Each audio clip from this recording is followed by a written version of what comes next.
বাঘে ছুলে 18 আর পুলিশে ছুলে 36 ঘা। এই প্রবাদ আমরা ভুলে যাইনি এ কারণেই যে আমাদের সমাজে ক্ষণে ক্ষণে কেউ না কেউ, আপনি অথবা আমি, প্রতিনিয়ত পুলিশের হয়রানি অথবা নির্যাতনের শিকার হচ্ছে। এটি আর এখন প্রবাদ নয়, বাস্তবতা বড়ই করুণ, নির্মম। আমরা জানতে চাই এই অভিযোগের সত্যতা কতটুকু, আর এরই অংশ হিসেবে আমরা প্রথমেই নজর দেব মিরপুর থানার দিকে। জানতে চাইব পুলিশ আসলে কেমন বন্ধু। আমার ছেলেরা যেভাবে মারছে, এরকম পৃথিবীতে কেউ মরে নাই, আডু নাই, এডি নাই, আমি ক্যাসেট করে রাখছি বাবু। আমার ক্যাসেটটা যদি তোমরা দাও, আমি তোমাকে দেখাইতে যে কিভাবে মারছে। যে ডাকাত সে ওইভাবে মারে না।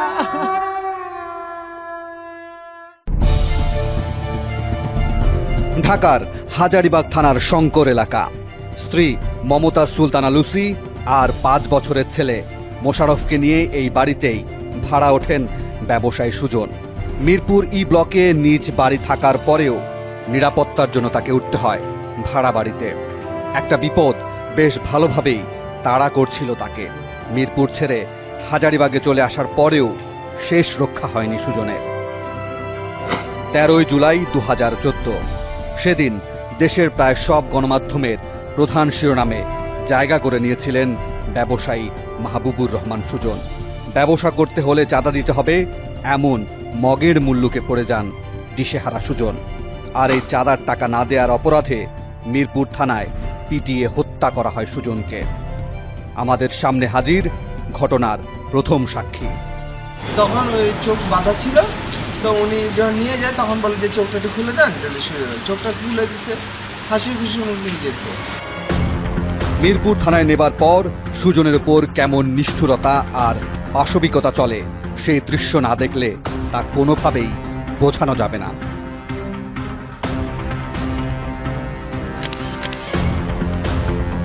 নির্যাতনের নির্মমতা আর ছেলে হারানোর বেদনা কেমন করে ভুলবেন সুজনের মা।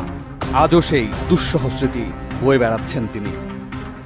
আমার সোনারে এমন মারণ মারছে, ল্যান্ডটা কইরা তারে এদিকে তো এদিকে আনছে, এদিকে তো ওদিকে আনছে। সে উলুঙ্কু ভাবে দৌড় পড়ছে পাগলের মতো। ছেলেটার একটু খাওয়ান দেয় নাই, আমার ছেলেটার একটু পানি চাইছে, তা দেয় নাই। শুধু তাই নয়, মিরপুর থানা পুলিশের থাবা থেকে রক্ষা পায়নি সুজনের ছোট ভাই সবুজ। জেল খেটেছেন 1 বছরেরও বেশি সময়। মাথার ওপর এখনো ঝুলছে মামলার ঘানি। বলতে আমাকে বলতেছে, জাহিদ বলতেছে যে তুই 2 লাখ টাকা দিবি, আর নাইলে তোরে অস্ত্র মামলা দিয়ে চালান করে। তারপর আমি বহুত কষ্ট করে 1 লাখ টাকা পৌঁছায় দিচ্ছে। একের পর এক নির্যাতন, মামলা আর পুলিশের জালে যখন পুরো পরিবার জিম্মি হয়ে পড়ে, ঠিক তখনই এই পরিবারের পাশে এসে দাঁড়ায় বাংলাদেশ জাতীয় মহিলা আইনজীবী সমিতি। ওসির একটা কথা ছাড়া কোনো কিছু কিন্তু হতে পারে না। এবং আমাদের যে কেসটা করেছি আমরা, সেই কেসে কিন্তু ওসিকেও আমরা দ্বিতীয় আসামি হিসেবে দিয়েছি। সুজন হত্যার বিচার চেয়ে মিরপুর থানার ওসি সালাউদ্দিন আহমেদ এবং এসআই জাহিদ সহ 10 জনের বিরুদ্ধে আদালতে মামলা করেন সুজনের স্ত্রী লুসি। তারপর গ্রেপ্তার হন মামলার প্রধান আসামি এসআই জাহিদ। জবানবন্দিতে স্বীকারও করেছেন সুজন হত্যার কথা। সুজন হত্যার ঘটনার পর মিরপুর থানার ওসি সালাউদ্দিন সহ জড়িত পুলিশের বিরুদ্ধে একের পর এক অভিযোগ উঠতে শুরু করে। কথায় যে একটা বলে না, কানায় যায় না থানায়, সেটা কিন্তু আমাদের এই মিরপুর থানাকে দিয়ে আমরা উদাহরণ হিসাবে ব্যবহার করতে পারি। পুলিশি নির্যাতনে ব্যবসায়ী সুজন হত্যার ঘটনা আমাদের মন থেকে মুছে যাবার কথা নয়। ব্যবসায়ী সুজন হত্যার পেছনের ঘটনা অনুসন্ধান করতে গিয়ে আমাদের ক্যামেরায় উঠে এসেছে গায়ের লোম দাঁড়া করানোর মতো অজানা অনেক অনেক কাহিনী। সেগুলো আপনাদের জানাবো, তবে তার আগে একটা বিরতি।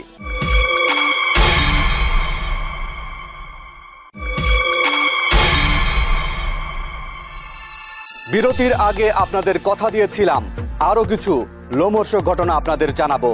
তাই এবার আমাদের অনুসন্ধান জনি হত্যাকাণ্ডের পেছনের খবর নিয়ে। আর এই গল্পের যথারীতি ভিলেন সেই এসআই জাহিদ, যিনি ওই পুলিশ কর্মকর্তার ছত্রছায়া থেকে চালিয়ে গেছেন সব ধরনের অপরাধ কর্ম। আর জনি হত্যাকাণ্ডের আগেও তিনি জন্ম দিয়েছিলেন আরও একটি ঘটনার। 8 ফেব্রুয়ারি 2014।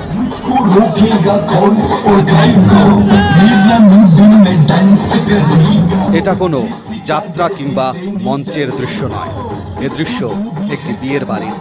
গায়ে হলুদের অনুষ্ঠানে দিনে দাওয়াতে এসে এমনি করে অশ্লীলভাবে নৃত্য করছিলেন পুলিশের সোর্স সুমন।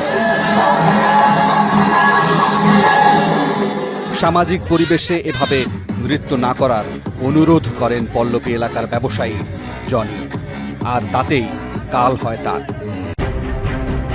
এসআই জাহিদ তখন জনি এবং তার ভাই রকিকে উঠিয়ে নিয়ে যায় পুলিশের গাড়িতে। 2 অফিসার হাতের উপরে পাড়া দিয়ে রাখছে, আবার পায়ে মারতেছে, উপুত করে পাছায় মারতেছে। মানে 2 ভাইয়াকে যেভাবে মারতেছে, একটা মানুষকে এভাবে মারে না। মৃত্যুকূপ থেকে রকি ফিরে আসলেও ফিরে আসতে পারেননি বড় ভাই জনি। পরে আমি অজ্ঞান হয়ে পড়ে গেছি, পরে আমার জ্ঞান ফিরে 1টার দিকে। জ্ঞান ফেরার পর আমাকে যখন হাজতে পাঠাই দিচ্ছে, তখন আমি শুনতে পারি আমার ভাই নেই। 2 ছেলেকে নিজের চোখের সামনেই মারতে দেখেছেন মা খুরশিদা বেগম। আমার ছেলের এইখানেই একটা লাঠি জাহিদ দারোগা পিছন থেকে দিচ্ছে আমার ছেলে এমনি করে তাকাইছে, ওই চেহারাটা আমার ছেলের আমি দেখলাম, আর দেখি নাই। এলাকার তরুণ ব্যবসায়ী জনি হত্যার ঘটনায় এসআই জাহিদ সাময়িক বরখাস্ত হলেও 1 মাস পরেই মিরপুর থানায় বিশেষ তদবিরে বদলি করে নিয়ে আসা হয় তাকে। এমন সিদ্ধান্তে মিরপুরবাসী যেমন অবাক হয়েছেন, তেমনি অবাক হয়েছেন স্থানীয় সংসদ সদস্য ইলিয়াস আলী মোল্লা। কিছুদিন পরে শুনলাম সে মিরপুর থানায় ডিউটি করছে। তখন আমি ডিসি সাহেবকে বললাম যে ডিসি সাহেব, আপনি এসআই জাহিদকে যখন ক্লোজ করেছেন, সে কি করে আবার মিরপুর থানায় ডিউটি করে? শুধু তাই নয়, সাধারণ মানুষের সাথে পুলিশের আচরণ নিয়েও প্রশ্ন তুলেছেন এই সংসদ সদস্য। পুলিশের এত ক্ষমতা কিসের? একজন এসআই জাহিদ, এসআই সামান্য পোস্ট, তার কিসের বাহাদুরি? তারা কি মানুষ হত্যা করার জন্য পুলিশের চাকরি দেওয়া হয়েছে, নাকি তাদেরকে কোনো পুলিশ মানুষ মারার জন্য, জনগণ মারার জন্য লাইসেন্স দেওয়া হয়েছে? জনির ঘটনায় পার পেয়ে গেলেও সুজন হত্যা মামলায় ফেঁসে গেছেন এসআই জাহিদ। জাহিদ জেলে থাকায় তার বক্তব্য নেওয়া সম্ভব হয়নি। অভিযোগ সম্পর্কে নিশ্চয় তার পরিবারের কিছু বলার থাকতে পারে। আমরা গেলাম তার মিরপুরের গাজীপাড়ার বাসায় অন্য কেউ না থাকায় কথা বললেন জাহিদের এক ভাইরা ভাই।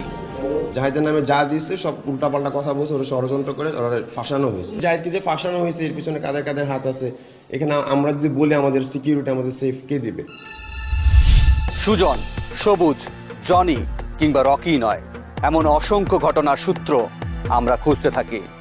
অনুসন্ধানকালে আমাদের সামনে এমন অসংখ্য ভুক্তভোগী এসে দাঁড়ান যারা পুলিশের নির্যাতনে পঙ্গু হয়েছেন, নতুবা হয়েছেন আর্থিকভাবে ক্ষতিগ্রস্ত। এবার আপনাদের সামনে আমরা তুলে ধরতে চাই এমন কিছু করুণ কাহিনী। আমরা এখন যাকে দেখাবো তিনি চোর কিংবা ডাকাত নন, তারপরেও পুলিশের ভয়ে নিজেকে লুকিয়ে রাখেন সবসময়। বাসার বাইরে তালাও ঝুলিয়ে রাখেন। আমরা তার বাসায় গেলাম। কিছুক্ষণ পর খুঁড়িয়ে বের হয়ে আসলেন তিনি।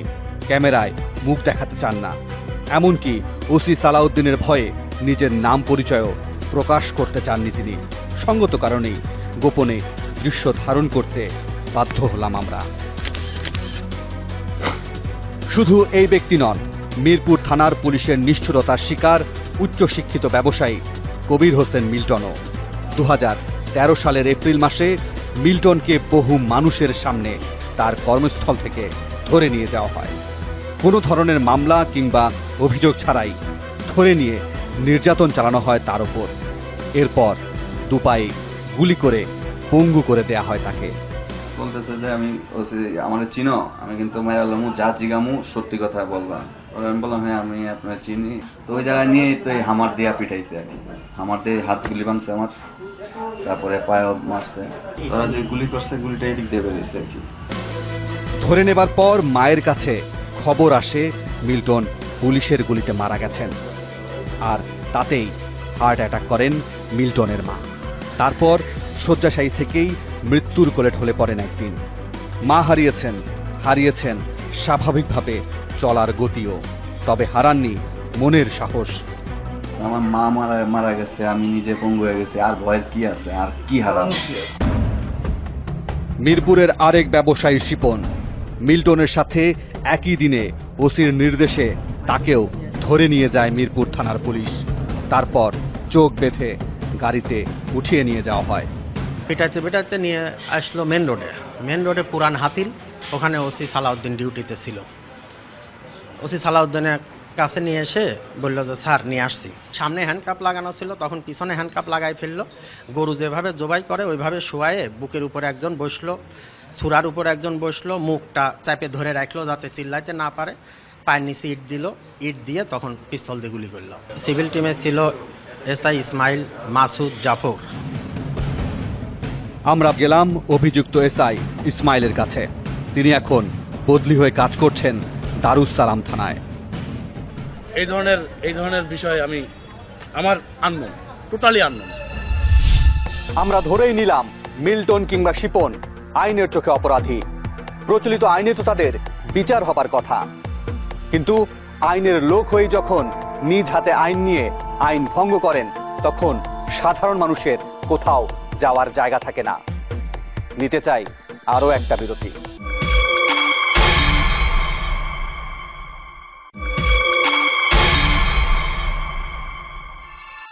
অবস্থা এমন দাঁড়িয়েছে যে আমাদের চরিত্রগুলোও পুলিশের বিরুদ্ধে কথা বলার সাহস হারিয়ে ফেলেছেন। বারবার সময় নিয়েছেন, জায়গাও বদল করেছেন বারবার। আবার কেউ কেউ কথা বলেছেন ঢাকা মহানগরের বাইরে গিয়ে। সাভারের আমিন বাজার এলাকা, পুলিশের ভয়ে মিরপুর থেকে এখানে এসে কথা বলতে রাজি হয়েছেন ব্যবসায়ী মুকুল। তার অপরাধ, তিনি বিএনপি সমর্থক। 2013 সালের অক্টোবর মাসে গাড়ি পোড়ানোর মামলায় আসামি দেখানো হয় তাকে। গভীর রাতে কল্যাণপুরের নিজ বাসা থেকে চোখ বেঁধে ধরে নিয়ে যাওয়ার পর 4 দিন নিখোঁজ ছিলেন তিনি। যখন আমি জানতে পারি চোখ খোলা অবস্থা, তখন আমি মিরপুর থানায়। আর রিমান্ডের ভয় দেখিয়ে হাতিয়ে নেওয়া হয়েছে লাখ লাখ টাকা।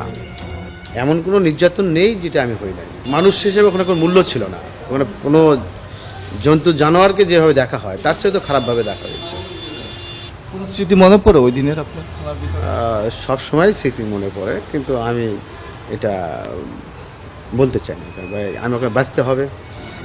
সরকারি বাংলা কলেজের ছাত্রনেতা তারেকের ওপরেও চলে বর্বর নির্যাতন। ঝামেলা অনেক মাইর খেয়েছি। হ্যাঁ, আমি হাঁটতে আমার খুব সমস্যা হয়। আমি আর চাইরা ধরে নিয়ে ভাই আপনার চলে ধরে নিয়ে কি করবে খুঁজে কল্পনার বাড়ি। আর কাফরুল থানার বিএনপির সভাপতি আসগর আলী মাতবর পুলিশের নাম শুনলেই আঁতকে ওঠেন। তিনি কাফরুল থানার বাসিন্দা হলেও তাকে হয়রানি করছে মিরপুর থানার পুলিশ। হিংস্র মানে কি? এটা সালাউদ্দিন, আর কেউ না। এত আমার ওই আর কোনো ওসি এলাকায় আসে নাই কোনোদিন।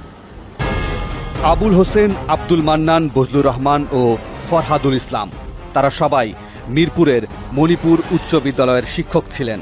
2012 সালের 19 অক্টোবর মিরপুরের মণিপুর উচ্চ বিদ্যালয়ের 18 শিক্ষককে জামায়াতে ইসলামী ও হিজবুত তাহরীর সন্দেহে আটক করে মিরপুর থানা পুলিশ। তারপর তাদেরকে থানায় নিয়ে অন্যান্য পেন্ডিং মামলাতেও ঠকিয়ে দেয়া হয়। এই মামলায় অভিযোগপত্রে 8 নম্বর আসামি হিসেবে যুক্ত করা হয় বজলুর রহমানকে।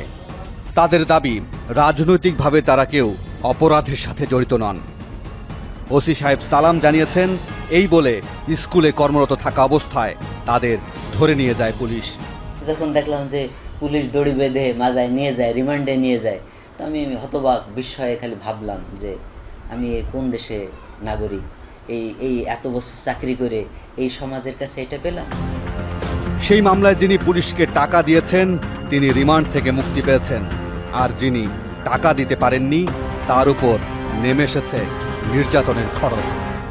সম্মানিত ওসি সাহেবের নেতৃত্বে তিনি নিজের হাতে আমাদেরকে নির্যাতন কেন করলেন? আমরা তো আসলে এই এলাকায় আমার হাজার হাজার ছাত্র আছে, এই 30 বছর কিন্তু হাজার হাজার ছাত্রকে আমি মানুষ করেছি। আসলে তো এরকম আমাকে মারবে কেউ থানায় নিয়ে, এরকম কোনো কাজ আমি কোনোদিন করি নাই। এতক্ষণ ধরে আমরা যাদের কথা শুনলাম, যাদের দেখলাম, তারা হয়তো সরকার দলের বিপরীতে বা ভিন্ন মতের সমর্থক হতে পারেন, কিন্তু সরকার দলীয় সমর্থকদের কি অবস্থা? তারাও তো রেহাই পায়নি মিরপুর থানা পুলিশের নির্যাতনের হাত থেকে। আমরা এবার দেখব সরকার সমর্থকরা কিভাবে নির্যাতন আর হয়রানির শিকার হয়েছেন। গোলাম সরোয়ার রিয়াদ, মিরপুর 13 নম্বর ওয়ার্ড যুবলীগের সাংগঠনিক সম্পাদক। এলাকায় বেশ সুনাম আছে তার।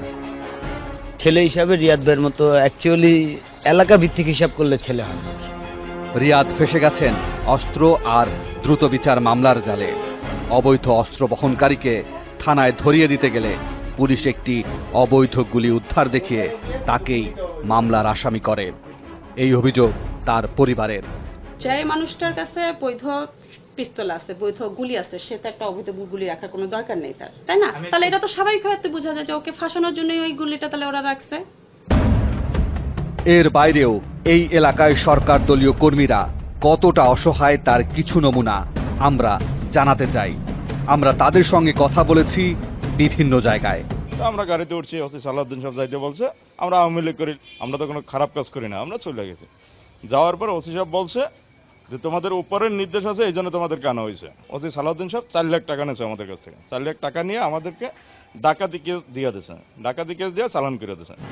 যার নামে কখনো সামান্য জিডিও হয়নি, তিনি এখন মিরপুর থানায় ডাকাতি মামলার আসামি। ডাকাতি মামলা দিয়ে আমাদের চালান করলো, আমরা লিক করি, পরে আমার কাছে কোনো কিছু পাই নাই এবং আমাকে অস্ত্র দিয়ে আমাকে চালান করছে। থানায় স্বজনদের খোঁজ নিতে গিয়ে ডাকাতি মামলার আসামি হবার পর মানসিকভাবে ভেঙে পড়েছেন সুমন। আমার ভাই ব্রাদার সব অ্যারেস্ট হয়েছে, আমি শুই না ঢাকা থেকে, বাড়ি থেকে ঢাকা আসলাম। ঢাকা আসার পরে শুনতে পারলাম যে যেই থানায় দেখতে যায় আমাকে তাকে অ্যারেস্ট করে। 4 লাখ টাকা দিয়েও পুলিশি নির্যাতনের হাত থেকে বাঁচতে পারেননি তিনি। রিমান্ডে আমাদের আনছে, 4 লাখ টাকা নেছে, নিয়ে পর আমাদের 4 দিনের রিমান্ড খাটাইছে, আমরা 22 দিন জেল খাটছি। সবশেষ মিথ্যা মামলার বোঝা নিয়ে এখন তিনি ফেরারি আসামি। আমাদের এখন যে আনে পাই সে আনে ধরে নিয়ে যায়। আমরা এখন এলাকায় ঢুকতে পারতেছি না, আমরা বাইরে দিয়ে ঘুরে বেড়াইতেছি। মিরপুর যুবলীগের এক তরুণ নেতা, যার নেতৃত্বে শত শত মানুষের মিছিল হয় এই নগরীতে, কিন্তু তিনিও মিরপুর থানা পুলিশের নির্যাতনের শিকার। এখন তিনি আর ক্যামেরার সামনে নিজেকে তুলে ধরতে চাননি ক্ষোভ, লজ্জা আর অপমানে, তবে জানিয়েছেন কষ্টের কথা। ভারপ্রাপ্ত কর্মকর্তা যে আছেন, আমি নাম বললাম না, সে তাকে মানে কোনো ইনফরমেশন ছাড়ে তাকে এখানে পাঠানো হয়। আমার পরিচয়টা আসলে আমি তৃণমূলের রাজনীতি করি এবং কোন দলের সাথে এটা কি বলা যায়? এটা আমি আমার নিজের স্বার্থে বললাম না, তবে আমি সরকারি দলেরই একজন কর্মী। তাহলে দলের ঊর্ধ্বে চলে ওসির শাসন, এ তো ভালো লক্ষণ। কিন্তু এখানেও কথা আছে, টাকা যার ওসি তার। এভাবেই চলছে মিরপুর মডেল থানা। আরো ঘটনা আছে, সেসব জানবো এবং আপনাদের জানাবো, তবে তার আগে আবারও বিরতি।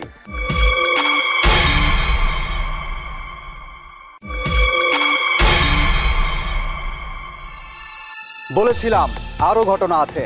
একটি মোটর সাইকেল চুরির ঘটনায় সাতক্ষীরা থেকে 224টি মোটরসাইকেল 5টি ট্রাকে ভর্তি করে নিয়ে এসেছিল মিরপুর থানা পুলিশ।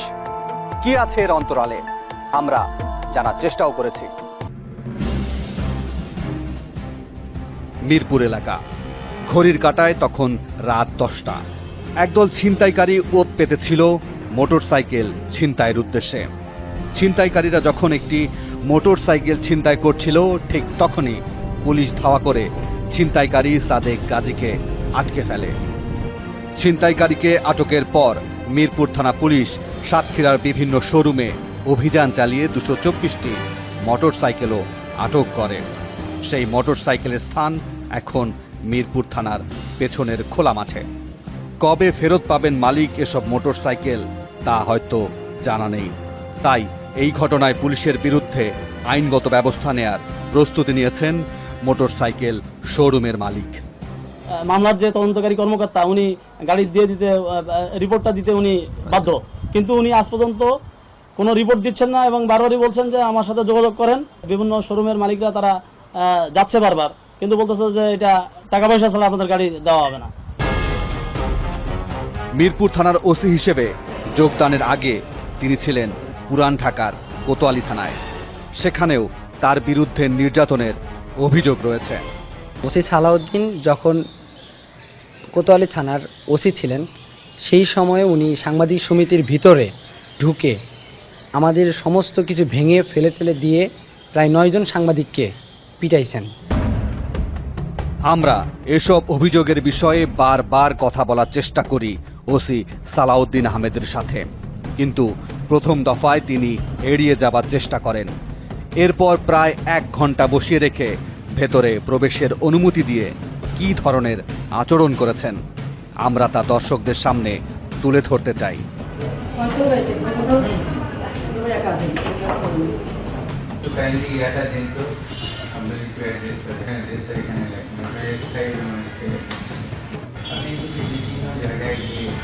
বিভিন্ন ধরনের অবংশের কথাবার্তা বলে বেড়াচ্ছেন। আপনি জাহিদ এরিয়াতে গিয়েছেন। জাহিদ বলতে কোন জাহিদ? ও সাদা চতুর্থীতে দেখি বলছেন আপনি জাহিদের সাথে আমাকে ফোন দিবেন। আপনি তো ফয়সাল, আপনি তো গিয়েছিলেন জাহিদের, যে আপনার মোটিভেশনটা কি? জাহিদের সাদা আমাকে বললো যে স্যার আমরা খুব আতঙ্কে আছি, আমাদের বাসায় এসছে এরকম ফয়সাল নাম ক্যামেরা নিয়ে। তারপরে এখানে কি মণিপুরি পাড়া, কাজী পাড়া, এই সমস্ত জায়গায় সরকারি দলের লোকজন। আপনি কিন্তু আমার অফিসে এসেছেন, আমার কথা ছিল। আপনি কোথায় করেছেন?